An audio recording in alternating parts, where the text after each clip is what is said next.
اعوذ باللہ من الشیطان الرجیم بسم اللہ الرحمن الرحیم نحمده ونصلی علی رسولہ الکریم اما بعد۔ سورۃ الذاریات مکی، اس میں 60 آیتیں اور 3 رکوع ہیں۔ والذاریات ذروا فالحاملات وقرا فالجاريات يسرا فالمخصمات أمرا إنما توعدون لصادق وإن الدين لواقع إن الدين لواقع والسماء ذات الحبك إنكم لفي قول مختلف يؤفك عنه أن أفك قتل الخراصون الذين هم في غمرة ساهون يسألون أيان يوم الدين يوم هم على النار يفتنون ذوقوا فتنتكم هذا الذي كنتم به تستعجلون إن المتقين في جنات وعيون آخذين ما آتاهم ربهم إنهم كانوا قبل ذلك محسنين كانوا قيلا من الليل ما يهجعون وبالأسحار هم يستغفرون وفي أموالهم حق للسائل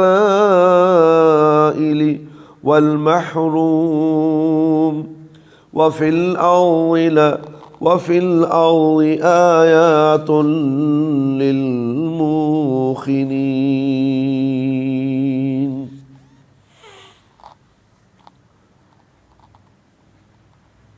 سورہ ذاریات آیت نمبر 1 سے 20 تک۔ میں شروع کرتا ہوں اللہ کے نام سے جو نہایت مہربان، بے حد رحم کرنے والا ہے۔ ان ہواؤں کی قسم جو گرد اڑاتی ہیں، ان بادلوں کی قسم جو بارش کا پانی ڈھوئے پھرتے ہیں، ان سفینوں کی قسم جو سمندروں میں آرام کے ساتھ چلتے رہتے ہیں، ان فرشتوں کی قسم جو اللہ کے حکم کے مطابق روزی تقسیم کرتے ہیں۔ بے شک تم سے جس بات کا وعدہ کیا جا رہا ہے وہ بالکل سچ ہے، اور بے شک زجر و جزا، روز جزا ضرور آئے گا۔ اور اس آسمان کی قسم جس میں راہداریاں بنی ہے، تم حقیقت کے خلاف باتوں میں پڑ گئے ہو۔ اس دن پر ایمان لانے سے وہی شخص پھیر دیا جاتا ہے جو خیر کی توفیق سے پھیر دیا گیا ہے۔ بے دلیل و بے سند بات کرنے والے ہلاک کر دیے گئے ہیں۔ جو حالات میں پڑے اللہ کو بھولے ہوئے ہیں، وہ لوگ پوچھتے ہیں کہ جزا کا دن کب آئے گا۔ یہ اس دن آئے گا جب وہ کفار آگ میں جلائے جائیں گے۔ ان سے کہا جائے گا چکھو اپنا عذاب نار، یہی وہ آگ جس کی تم جلدی کرتے تھے۔ بے شک پرہیزگار لوگ باغوں اور چشموں میں ہوں گے، ان کا رب انہیں جو دے گا اسے لے رہے ہوں گے۔ بے شک وہ لوگ اس سے پہلے دنیا میں نیک کام کرنے والے تھے، وہ راتوں کو کم سوتے تھے اور صبح کے وقت اپنے رب سے مغفرت طلب کرتے تھے، اور ان کے مال میں مانگنے والے اور نعمت دنیا سے محروم کا حق ہوتا تھا، اور زمین میں اللہ پر یقین کرنے والوں کے لیے بہت سی نشانیاں ہیں۔ تفسیر سورۃ الذاریات، پہلی آیت کا پہلا کلمہ والذاریات ہے، یہی اس کا نام رکھ دیا گیا ہے۔ زمان نزول قرطبی نے لکھا ہے کہ تمام علماء تفسیر کے نزدیک اس کا زمان نزول مکی دور ہے۔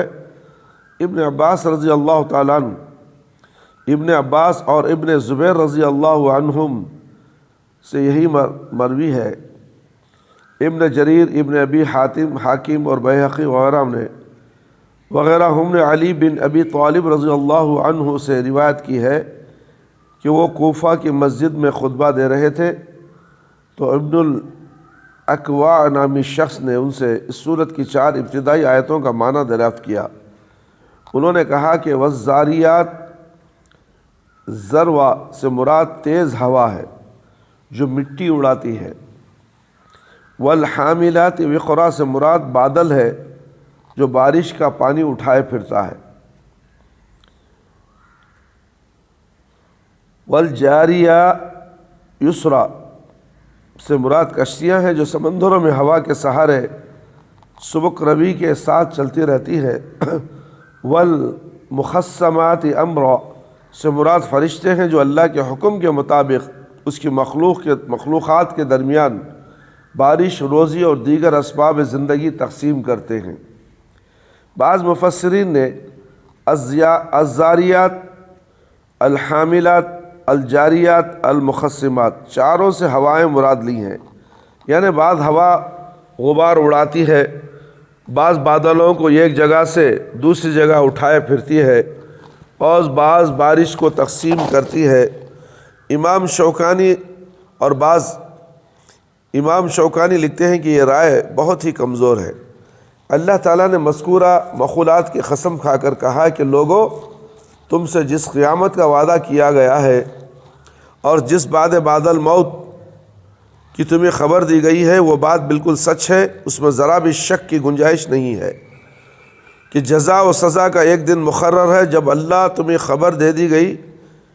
جب اللہ تعالیٰ نے اپنے بندوں کو ان کے اعمال کا بدلہ چکائے گا،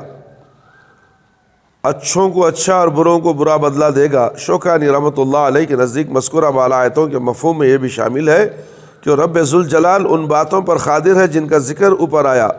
اور وہ مردوں کو دوبارہ زندہ کرنے اور قیامت برپا کرنے پر یقیناً قادر ہے۔ حافظ ابن کثیر رحمۃ اللہ علیہ نے ذات الحب کی تفسیر ابن عباس رضی اللہ تعالی عنہما سے ذات الجمال والبہاء والحسن والاستواء نقل کی ہے اور کہا کہ یہی قول مجاہد، اکرمہ، سعید بن جبیر اور قتادہ وغیرہ کا ہم بھی ہے، یعنی حسین و جمیل اور ستاروں سے مزین آسمان کی قسم۔ اور ضحاک نے اس کی تفسیر ذات الطرائق کی ہے، یعنی اس آسمان کی قسم جس میں لہریں اور دھاریاں بنی ہوئی ہیں، جیسے موتی اور ہیرے سے مزین کپڑے میں دھاریاں بن جاتی ہیں۔ حسن بصری رحمۃ اللہ علیہ کا یہ قول ہے کہ ذات الحب کی سے مراد ستارے ہیں، یعنی ستاروں سے مزین آسمان کی قسم۔ ان تمام اقوال کا خلاصہ ایک ہی چیز ہے کہ اللہ تعالیٰ نے اس آسمان کی قسم کھائی ہے جو بڑی حسین و جمیل اور ستاروں سے مزین ہے، اور ایسی قسم اہل مکہ کے کردار کی شناعت و قباحت بیان کرنے کے لیے کھائی ہے کہ اے کفار مکہ، تم قرآن کریم اور نبی کریم صلی اللہ علیہ وسلم کی عداوت میں کس قدر اخلاقی گراوٹ میں مبتلا ہو گئے ہو کہ جو چاہتے ہو ہمارے نبی صلی اللہ علیہ وسلم پر اتہام دھرتے ہو، کبھی انہیں شاعر کہتے ہو، کبھی ساحر کہتے ہو اور کبھی مجنون، پاگل کہتے ہو۔ جیسے آسمان میں جگمگاتے ستاروں سے مختلف لہریں اور دھاریاں بنی معلوم ہوتی ہیں، ویسے ہی تم ہمارے نبی کے بارے میں متناقض اور بے بنیاد باتیں کرتے رہتے ہو۔ آیت نمبر 9 میں اللہ تعالیٰ نے فرمایا کہ اس قرآن پر ایمان لانے والے سے وہی شخص محروم کیا جاتا ہے جو اللہ کی تقدیر کے مطابق ایمان سے محروم و گم گشتہ ہے اور فکر و فہم سے عاری ہوتا ہے۔ اور امام شوکانی رحمۃ اللہ علیہ نے یؤفک عنہ من افک کی ایک تصویر یہ بیان کی ہے کہ نبی کریم صلی اللہ علیہ وسلم کے بارے میں متناقض اور بے بنیاد باتیں کرنے سے وہی شخص بچتا ہے جسے اللہ اپنی توفیق سے ایسی کافرانہ باتوں سے بچاتا ہے۔ کفار مکہ نے قرآن کریم اور نبی کریم صلی اللہ علیہ وسلم کے واضح اور صریح نبوت کا انکار اور دلائل و براہین کی بنیاد پر نہیں بلکہ محض ظن و تخمین کی بنیاد پر کیا تھا، اس لیے اللہ تعالیٰ نے ان جھوٹوں پر لعنت بھیج دی۔ مفسرین لکھتے ہیں کہ قتل کی اضافت جب اللہ کی طرف ہوتی ہے تو اسے مقصود لعنت ہوتی ہے، یعنی اللہ نے انہیں اپنی رحمت سے محروم کر دیا ہے۔ ان کی جہالت و نادانی کا حال یہ ہے کہ جو قرآن ان کے لیے دنیا اور آخرت کی بھلائی لے کر آیا ہے اس سے اکثر غافل اپنی جسمانی لذتوں اور شہوتوں کی تکمیل میں منہمک ہے، اور اگر کبھی قیامت کے بارے میں پوچھتے بھی ہیں تو نبی کریم صلی اللہ علیہ وسلم کا مذاق اڑانے کے لیے۔ اسی لیے اللہ تعالیٰ نے آیت نمبر 13 میں ان کے اس استہزاء آمیز سوال کا جواب یہ دیا کہ قیامت اس دن آئے گی جب کفار مکہ جہنم کی آگ میں جلائے جائیں گے۔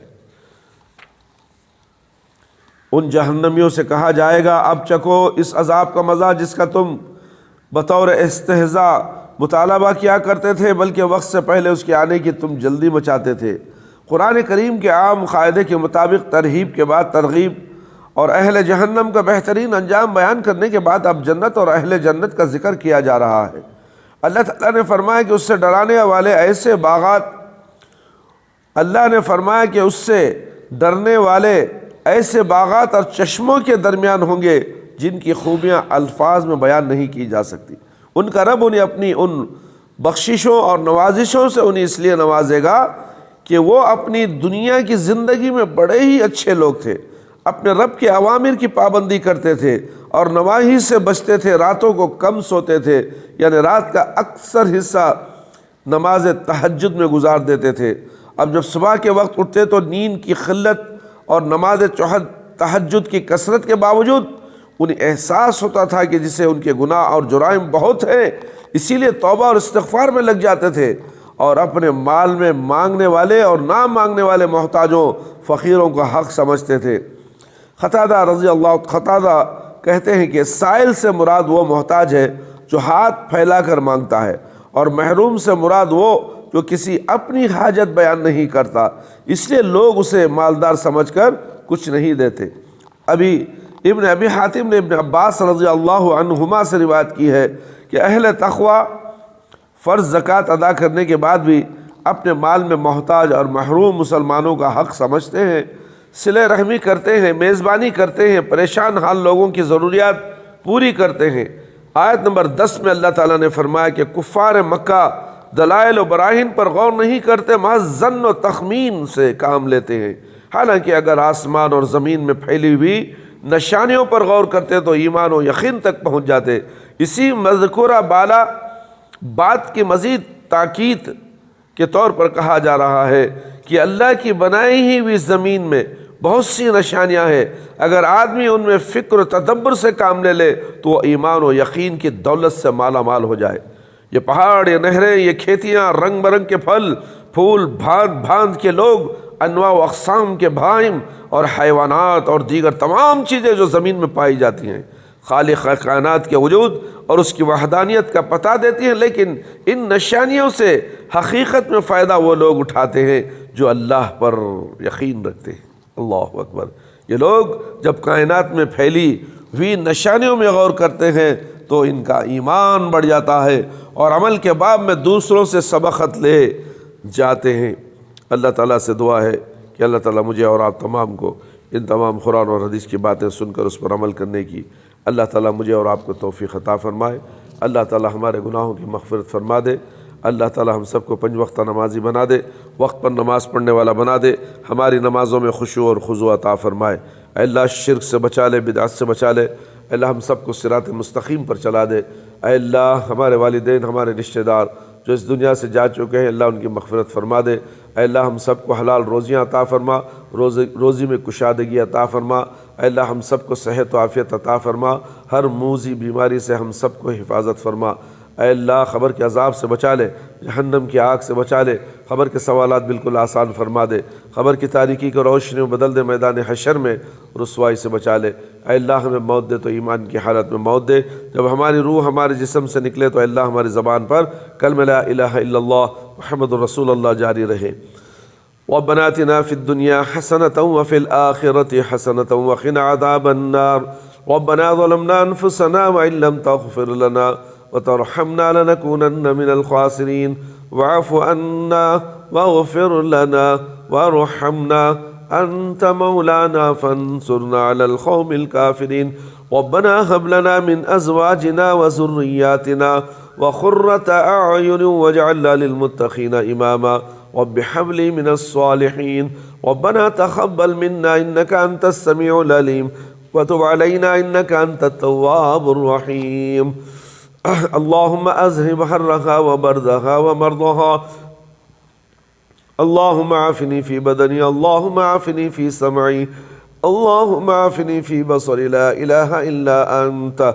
اللهم إني أعوذ بك من البرص والجنون والجذام ومن سيء الأقسام ربنا تقبل منا إنك أنت السميع العليم وتب علينا إنك أنت التواب الرحيم سبحان ربك رب العزة عما يصفون وسلام على المرسلين والحمد لله رب العالمين يا حي يا قيوم برحمتك أستغيث